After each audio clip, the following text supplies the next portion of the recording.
November 1966, Point Pleasant, West Virginia. Two young couples flee an abandoned World War II munitions site claiming they were chased by a 7-foot tall creature with glowing red eyes. This was just the beginning.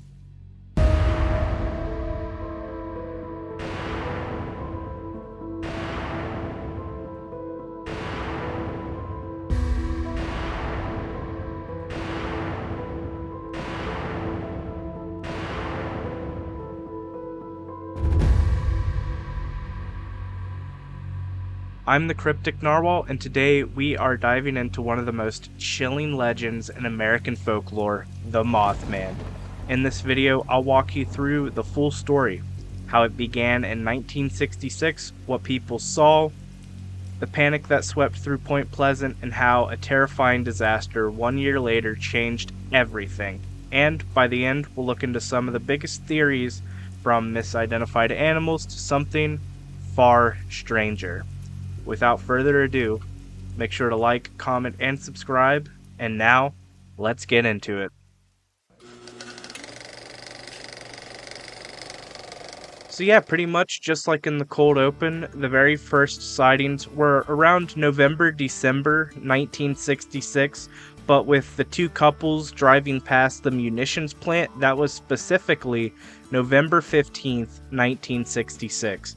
They were driving past, a TNT dome area when, they saw this 7-foot tall man with enormous wings and glowing red eyes. They were absolutely frightened and sped off instantly, only to realize the creature was following very closely behind them, gliding effortlessly above their car at insane speeds. After these first reports, word spread quickly like a wildfire, and soon others began seeing their own encounters. Strange shadows in the night sky, eerie screeches coming from the forests, and just those same piercing red eyes in the night staring into them from the darkness. This really was the beginning of a strange mystery that would grip the town for months and even years after. And weirdly enough, November 12th, 1966, there were these two gravediggers in Clendenin, I think that's how you pronounce it, West Virginia, and they saw a brown human-like figure gliding from tree to tree above the cemetery.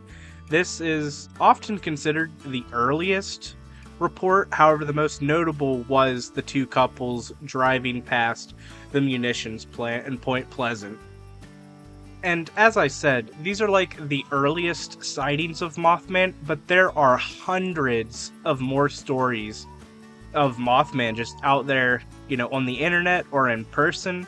If you go around Point Pleasant, a lot of people's families have these stories from their grandfathers, grandmothers of seeing Mothman, and it's just crazy.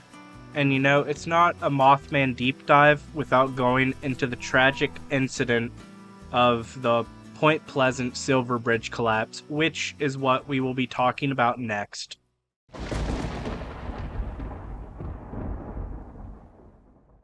So a quick summary of the Silver Bridge. This bridge was made in 1928 and was made to connect Ohio and West Virginia across the river in the early days of motor transportation. So you could move items, quicker and faster. This was beginning of, the car, pretty much. And this bridge was made for cars to, go across. And the thing with the bridge at the time was that it used high-tension eye-bars instead of, the usual suspension cables you'd see on these suspension bridges. And I think that is what eventually caused the bridge to collapse. One of these bars failed, and the entire bridge just couldn't handle it and fell. So where Mothman comes into this is where a lot of the reports at the time, people were seeing a big moth-like creature in the sky, pretty much, as the bridge collapsed. And that's where the theory that Mothman collapsed the bridge really started. And I have a few opinions on that theory. I'm sure all of you have already heard it. However, we will cover that later in the video in the full theory section, where I go into what Mothman could be and what Mothman represents. Another theory at the time was that in the Battle of Point Pleasant, there was this Native American chief named Chief Cornstalk, and the theory goes that like he had a dying curse set upon the river, and that's what, eventually caused the collapse, was this curse from this Native American chief. So the bridge actually collapsed December 15th, 1967. The location was just over the Ohio River, connecting Ohio and West Virginia, and unfortunately that day 46 people did die. The official cause was a fracture in an eye bar, a very crucial component of the bridge's suspension system, but the impact of the bridge's collapse led to the development of the National Bridge Inspection Program, just making sure that all bridges don't have these flaws and are, inspected to make sure that, they aren't failing. Sadly, though, 2 bodies were never recovered. Following the collapse, there was another bridge constructed called the Silver Memorial Bridge. It was completed in 1969 as a replacement for the collapsed Silver Bridge, although it is located about 1.3 kilometers downstream from the original. And that's pretty much the entire story of the Silver Bridge collapse. All that was really involved with Mothman was seeing him on the day that the bridge actually collapsed.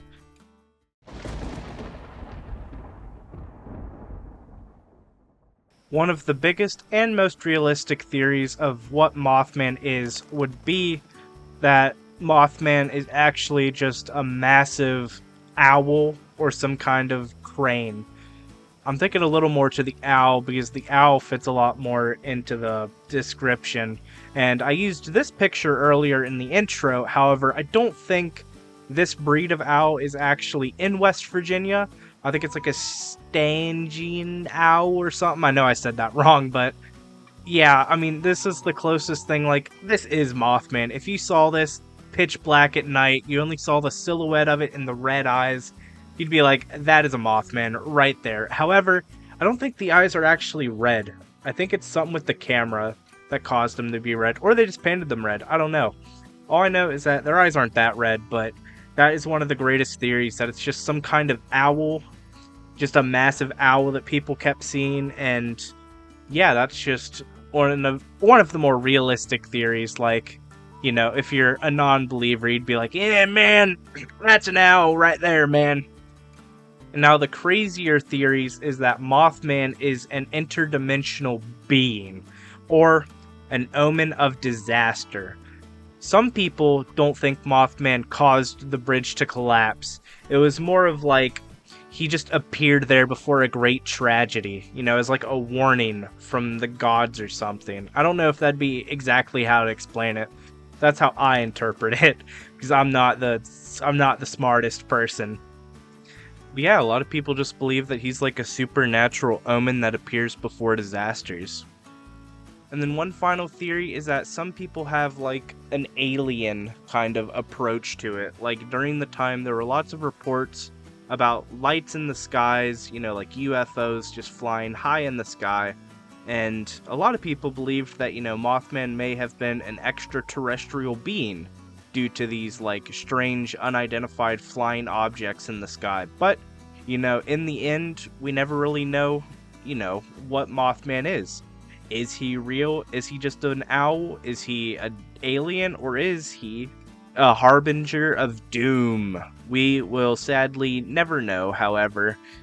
Still to this day, many Mothman sightings are seen around Point Pleasant. Whether they're true or fake, I don't know, because I haven't personally had an experience. But, I would love to go to Point Pleasant someday, maybe go to the Mothman Festival and check it out for myself, doing like my own investigation. But, this is as good as it gets now. Now that we've talked a little bit about Mothman's first sightings, and then the Silver Bridge collapse, and then some theories on Mothman, I would like to talk about Mothman and the mainstream media in the 21st century.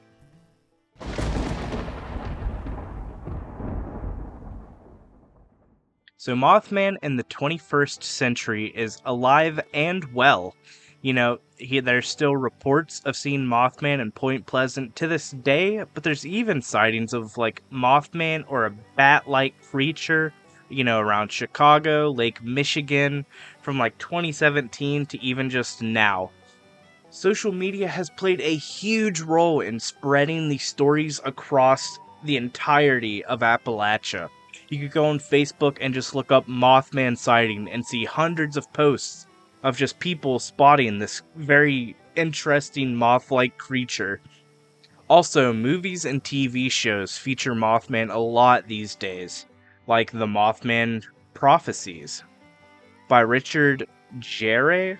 I said that so wrong, but he popularized the idea of Mothman as a supernatural omen. TV shows like Mountain Monsters, BuzzFeed Unsolved, and Destination Truth have also featured Mothman loads. His presence is often portrayed as scary, but people on the internet have turned to a cuter side of Mothman, dressing up as him and making this cool art. Of course, Mothman has been featured in a couple games, like Fallout 76 for example. Mothman is like a boss you can fight there, I'm pretty sure. I've played a lot of Fallout 76 and have not had the chance to meet him personally, but there are some funny clips like this one. Just eat, drink Nuka-Cola. What is this? What is this? Kent? What is what? Or is it below us? What the fuck is that? Ah! These guys were absolutely terrified of Mothman, but it was so funny to watch and really got me into Fallout 76. I still need to go back and finish it. Also, I have recently found this Mothman game on Steam. I don't really know too much about it. I haven't seen any other videos covering it.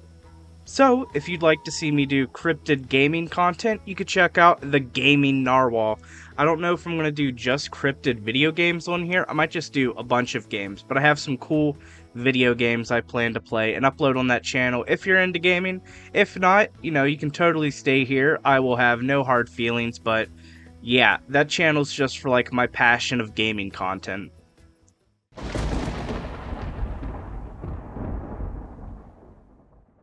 And of course, one of the most major things about Mothman in the 21st century would have to be Mothman Festival that is held each year in Point Pleasant, West Virginia. Mothman Festival first started in 2002, and that was just a way of the town embracing the legend instead of fearing it.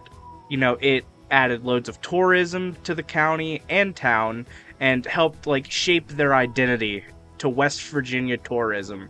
They have some fun quirks like costume contests, guest speakers.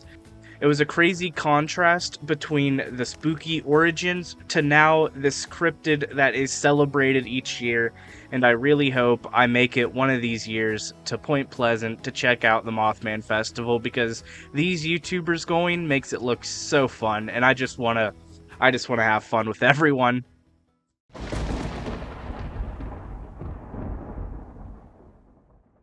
However, I think that wraps up the story of Mothman. I could go into more, eyewitnesses and stories people have posted online, but I don't want to drag this video on for too long. I think this is, a good amount of time for a video like this. And yeah, if you guys want to see more videos like this, I could cover the Flatwoods Monster or just other, West Virginian, Appalachian, cryptids just like this. I really had fun trying some new things out for this video, and yeah, I hope you all enjoyed, and I will see you all in the next one. Goodbye.